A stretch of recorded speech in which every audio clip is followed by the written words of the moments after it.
tahun 1993 di sebuah desa kecil yang dikelilingi sawah dan kebun tebu, hidup seorang pemuda bernama Arga. Usianya baru menginjak 25 tahun. Ia bekerja sebagai guru honorer di sebuah dasar desa. Pekerjaan yang tidak menjanjikan banyak uang, tetapi memberinya ketenangan dan rasa berguna. Arga dikenal sebagai pribadi pendiam dan bertanggung jawab. Sejak kedua orang tuanya meninggal beberapa tahun lalu karena sakit, ia tinggal sendirian di rumah kayu peninggalan keluarga. Rumah itu berdiri tak jauh dari pemakaman desa, hanya dipisahkan oleh kebun bambu yang rimbun. Banyak warga menganggap lokasi itu menyeramkan, tetapi bagi Arga, tempat tersebut menyimpan kenangan masa kecil yang hangat. Di sekolah tempatnya mengajar, Arga bertemu kembali dengan Wita, teman semasa SMA yang dulu sangat dekat dengannya. Wita kini menjadi guru tetap di sekolah yang sama. Wajahnya masih sama seperti dulu, tenang, lembut, dan selalu tersenyum sederhana. Pertemuan itu membuat kenangan lama kembali bersemi. Mereka sering berbincang sepulang sekolah, duduk di bangku kayu depan kelas sambil menunggu matahari condong ke barat. Obrolan mereka ringan, tidak banyak kata, tetapi penuh makna. Suatu sore, Wita mengajak Arga berjalan kaki menyusuri pematang sawah. Angin bertiup lembut, membawa aroma tanah basah. Di ujung pematang itu berdiri sebuah pohon trembesi besar yang sudah berusia puluhan tahun. Pohon itu dikenal warga sebagai tempat berteduh para petani. Arga, kata Wita pelan sambil memandangi langit yang mulai jingga. Kalau satu hari nanti kita berpisah, berjanjilah kita akan bertemu lagi di sini. Arga menoleh, sedikit terkejut oleh kalimat itu. Kita tidak sedang berpisah, jawabnya singkat. Wita tersenyum tipis. Aku hanya ingin ada janji. Arga mengangguk. Baiklah, aku berjanji. Hari-hari berikutnya berjalan seperti biasa hingga suatu pagi. Kabar duka menyelimuti desa. Wita mengalami kecelakaan saat dalam perjalanan pulang ke rumah orang tuanya di kota. Sebuah truk kehilangan kendali di jalan menurun. Wita meninggal dunia di tempat. Kabar itu membuat Arga terpaku. Ia tidak menangis, tidak juga berbicara. Ia hanya duduk diam di bangku kayu rumahnya hingga malam turun. Dunia seakan berhenti berputar. Pemakaman Wita dilakukan keesokan harinya. Seluruh desa hadir. Arga berdiri agak jauh dari liang lahat, menatap tanah merah yang perlahan menutup peti jenazah. Di kepalanya terngiang kalimat terakhir Wita. Berjanjilah kita akan bertemu lagi di sini. Malam pertama setelah pemakaman, Arga mengalami mimpi aneh. Ia berada di bawah pohon trembesi. Angin berdesir dan Wita berdiri beberapa langkah di depannya, mengenakan pakaian putih sederhana. "Jangan lupa janjimu," kata Wita lembut. Arga terbangun dengan nafas memburu. Keringat dingin membasahi tubuhnya. Jam dinding menunjukkan pukul 2 dini hari. Ia mencoba menenangkan diri. Ia menganggap mimpi itu hanya bunga tidur akibat kesedihan yang belum terucap. Namun malam berikutnya mimpi itu kembali datang. Dan malam berikutnya lagi. Hingga pada malam ketujuh, Arga terbangun bukan karena mimpi, melainkan karena suara ketukan pelan di pintu rumahnya. Jantung Arga berdegup kencang. Tidak ada tamu yang datang sepagi ini. Dengan tangan gemetar, ia membuka pintu. Tidak ada siapapun di luar. Hanya angin malam dan bayangan pohon bambu yang bergoyang. Namun di ambang pintu tergeletak selembar kertas kecil yang sedikit lembab. Arga membungkutnya perlahan. Tulisan tangan itu sangat ia kenal. Besok sore di bawah pohon trembesi. Arga menelan ludah. Janji itu kini menuntut untuk ditepati. Sejak menemukan secarik kertas di ambang pintu rumahnya, pikiran Arga tidak pernah benar-benar tenang. Ia membawa kertas itu kemanapun pergi, diselipkan rapi di dalam saku buku catatannya. Tulisan tangan yang halus dan sedikit miring itu tidak mungkin keliru. Arga mengenalnya dengan sangat baik. Itu adalah tulisan tangan Wita. Pagi hari di sekolah, Arga tampak lebih pendiam dari biasanya. Ia mengajar seperti biasa, menuliskan huruf-huruf di papan tulis dengan tangan yang sedikit bergetar. Anak-anak tidak menyadari kegelisahan yang mengendap di benaknya. Tetapi rekan-rekan guru mulai memperhatikan perubahan sikapnya. Seorang guru senior sempat menghampirinya di ruang guru. "Arga, kamu terlihat pucat. Apakah kau sakit?" "Tak apa-apa, Bu," jawab Arga singkat. Ia memilih tidak menceritakan apapun.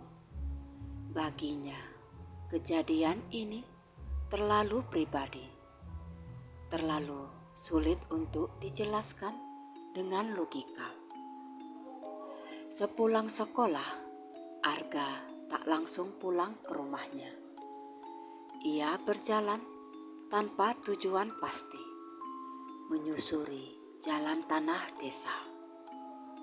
Angin sore berhembus lembut, membawa suara gemerisik daun dan kokok ayam dari kejauhan.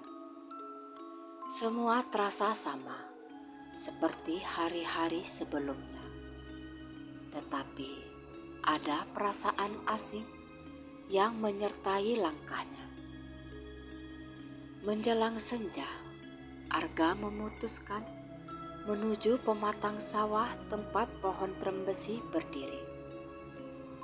Ia ingin memastikan bahwa tempat itu masih sama. Ia ingin meyakinkan dirinya bahwa semua ini hanyalah perasaan kehilangan yang belum sembuh. Pohon trembesi itu masih berdiri kokoh. Akarnya menjalar keluar dari tanah. Batangnya besar dan daunnya rimbun. Di bawahnya terdapat bangku batu sederhana yang dulu sering mereka duduki. Arga berdiri lama di sana. Tidak ada apapun yang terjadi. Tidak ada suara, tidak ada bayangan. Hanya burung-burung yang kembali ke sarang. Ia menghembuskan napas panjang. Aku terlalu lelah, gumamnya pelan. Namun saat ia berbalik untuk pulang, ia merasakan sesuatu yang aneh. Udara di sekitarnya mendadak terasa lebih dingin.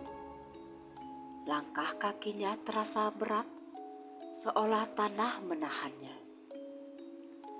Dari sudut matanya, Arga melihat sesosok bayangan berdiri di bawah pohon. Ia berhenti, jantungnya berdegup keras. Perlahan ia menoleh dan melihat Wita berdiri di sana. Wajahnya tampak pucat, tetapi tetap tenang. Rambutnya tergerai rapi. Pakaiannya sederhana, seperti yang biasa ia kenakan saat mengajar. Tidak ada luka, tidak ada darah, hanya sorot mata yang tampak sendu, namun penuh harap. Arga tidak berteriak, tidak pula berlari. Kakinya seakan tertanam di tanah. Arga, ucap Wita pelan. Suara itu terdengar jelas, lembut dan nyata. Kau datang lebih awal, lanjut Wita. Arga berusaha membuka mulut, tetapi kata-kata seakan tertahan di tenggorokan. Setelah beberapa saat, ia akhirnya mampu bersuara. Kamu seharusnya tidak ada di sini. Wita tersenyum tipis. Aku hanya ingin kamu menepati janji. Angin berdesir pelan, menggoyangkan daun trembesi. Senja semakin gelap. Cahaya matahari perlahan menghilang di balik sawah. Aku tidak bermaksud menakutimu, kata Wita. Aku hanya diberi waktu singkat. Arga memberanikan diri melangkah satu langkah mendekat. Ia merasakan udara semakin dingin, tetapi hatinya justru terasa hangat oleh kehadiran itu. Kenapa kau datang? Tanyanya lirih. Wita menunduk. Karena ada sesuatu yang belum selesai. Wita kemudian menceritakan bahwa sebelum ia meninggal, ia menyimpan kegelisahan. Ia merasa pergi terlalu cepat, meninggalkan banyak hal yang belum terucap. Janji temu itu adalah satu-satunya hal yang terus terlintas di benaknya hingga napas terakhir. Aku hanya ingin berpamitan dengan tenang, ucap Wita. Arga menutup mata sejenak. Dadanya terasa sesak, tetapi bukan oleh ketakutan, melainkan oleh kesedihan yang tertahan sejak hari pemakaman. Besok sore, kata Wita pelan, datanglah lagi ke seni. Untuk terakhir kalinya, sosok Wita perlahan memudar, menyatu dengan cahaya senja yang hampir hilang. Arga berdiri terpaku, menatap tempat kosong di bawah pohon trembesi. Malam itu, Arga tak bisa tidur. Ia tahu bahwa apa yang dialaminya bukanlah mimpi. Dan ia tahu pertemuan berikutnya akan menjadi yang paling menentukan. Sehari setelah pertemuan di bawah pohon trembesi, Arga menjalani aktivitasnya dengan perasaan yang sulit dijelaskan. Tubuhnya berada di sekolah, mengajar seperti biasa, tetapi pikirannya terus kembali pada senja kemarin. Wajah Wita yang tenang, suaranya yang lembut, dan kalimatnya yang singkat, namun penuh makna, terus terngiang di telinganya. Ia tidak menceritakan apapun kepada siapa-siapa. Baginya, kisah ini bukan untuk dibagi, melainkan untuk dijalani. Sepanjang hari, Arga merasa waktu berjalan lebih lambat. Detik demi detik berlalu dengan berat, seolah hari itu enggan berakhir. Ketika lonceng sekolah berbunyi, menandakan waktu pulang, Arga bisa merasakan jantungnya berdetak lebih cepat. Ia tahu sore ini akan menjadi pertemuan terakhir. Sebelum berangkat, Arga pulang ke rumahnya.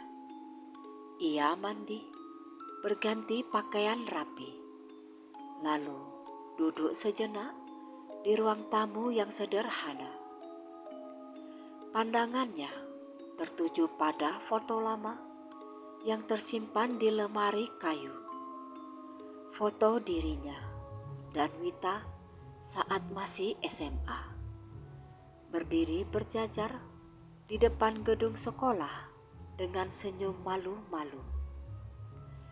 Arga mengambil foto itu dan memasukkannya ke dalam saku kemeja. Ia tak tahu mengapa, tetapi ia merasa harus membawanya juga. Langit mulai menguning saat Arga melangkah menuju pematang sawah.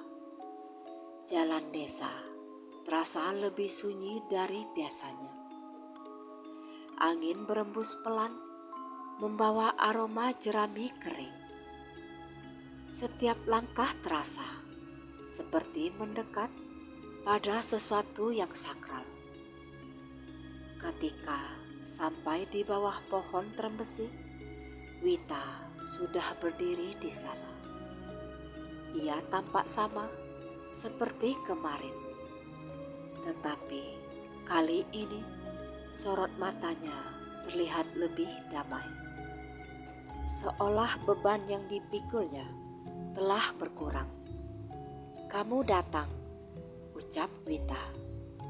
"Aku tak ingin mengingkari janji, Wita," jawab Arga. Mereka berdiri berhadapan, terpisah hanya beberapa langkah. Tidak ada sentuhan, tidak ada pelukan, hanya keheningan yang dipenuhi perasaan yang sulit diungkapkan. Wita kemudian mengajak Arga duduk di bangku batu. Arga menurut, meski hatinya bergetar.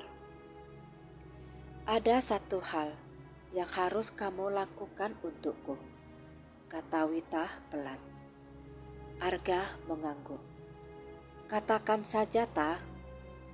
Wita bercerita tentang ibunya yang tinggal sendiri di kota kecil, yang tak jauh dari desa. Sejak kepergian Wita, sang ibu hidup dalam kesedihan dan sering menyalahkan dirinya sendiri karena mengizinkan Wita bepergian saat itu. Aku ingin ibu tahu jika aku pergi dengan tenang, ucap Wita. Tolong Arga, sampaikan ini padanya. Wita kemudian menyebutkan sebuah alamat dan pesan sederhana yang harus disampaikan. Arga mendengarkan dengan seksama, menghafalkan setiap kata. Aku tidak bisa mendatangi beliau, lanjut Wita. Tetapi kamu masih hidup gak?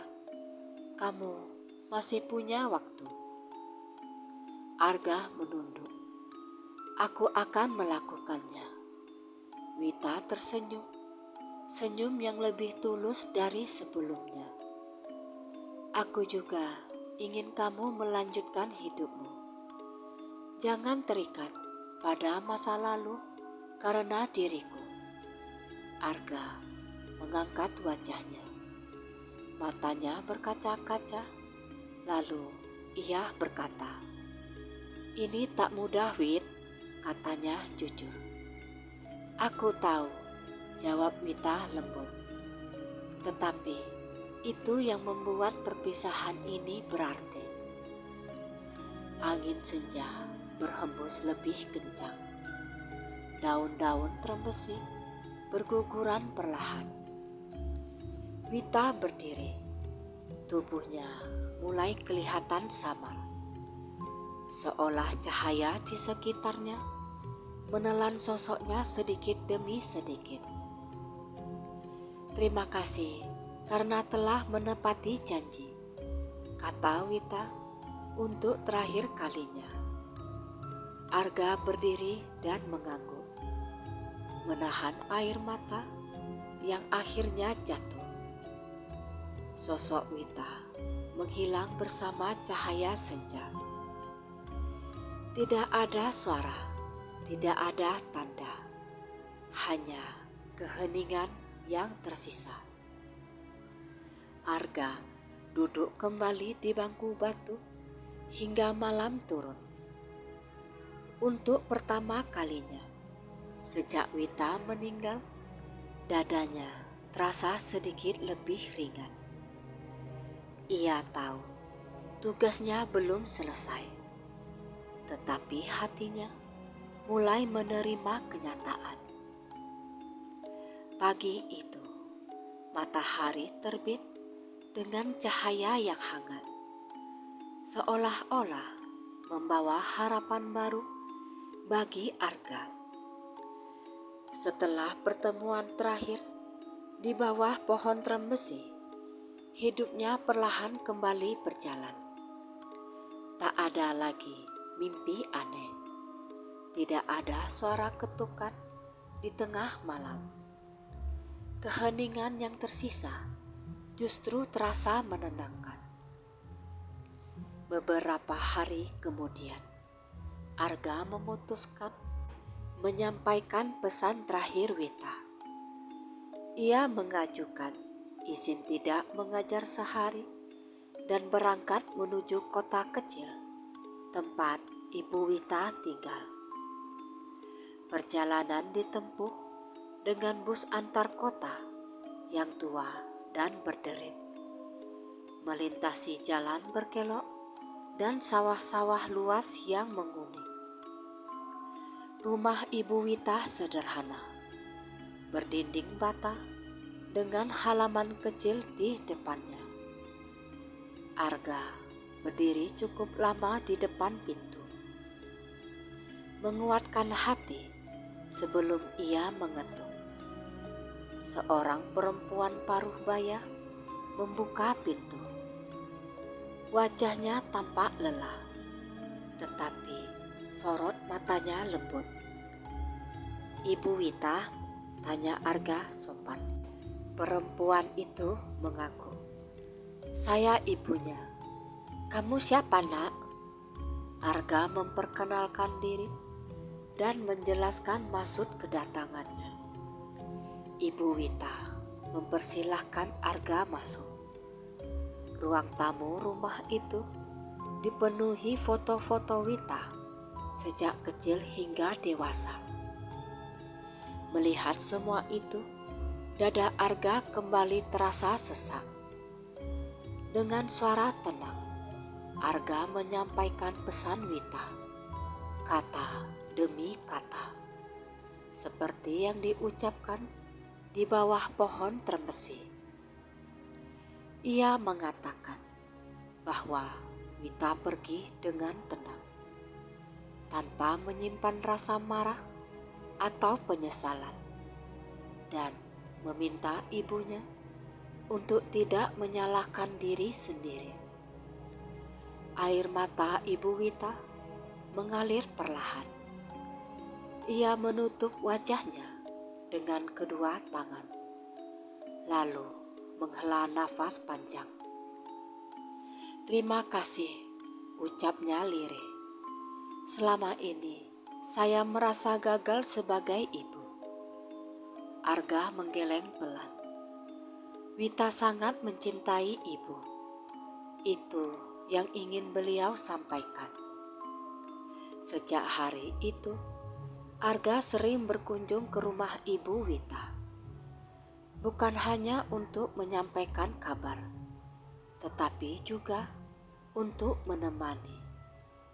Perlahan, kesedihan di rumah itu berkurang. Tawa kecil mulai terdengar kembali. Pertemuan demi pertemuan itu membuat Arga dan ibunya Wita memiliki hubungan layaknya anak dan ibu kandung. Beberapa bulan berlalu, Arga kembali fokus mengajar. Ia mengajukan diri, mengikuti seleksi guru tetap, dan diterima. Kehidupannya mulai tertata. Ia tidak lagi tinggal sendirian dalam kesepian, karena kini ada tujuan yang ia jalani dengan tulus. Di suatu sore, Arga kembali berdiri di bawah pohon trembesi. Ia tidak berharap apapun. Ia hanya ingin mengenang. Angin berhembus lembut, daun-daun bergerak pelan. Di dalam keheningan itu, Arga merasa damai. Tidak ada penampakan, tidak ada suara. Namun di hatinya, ia bisa merasakan kehadiran yang hangat. Seolah sebuah perpisahan telah benar-benar selesai. Arga tersenyum kecil. "Terima kasih," ucapnya pelan. Ia tahu janji itu telah ia tepati. Bukan hanya janji untuk bertemu, tetapi juga janji untuk melanjutkan hidup dengan baik. Pohon trembesi tetap berdiri kokoh, menjadi saksi sebuah janji yang tidak dilupakan, bahkan oleh kematian.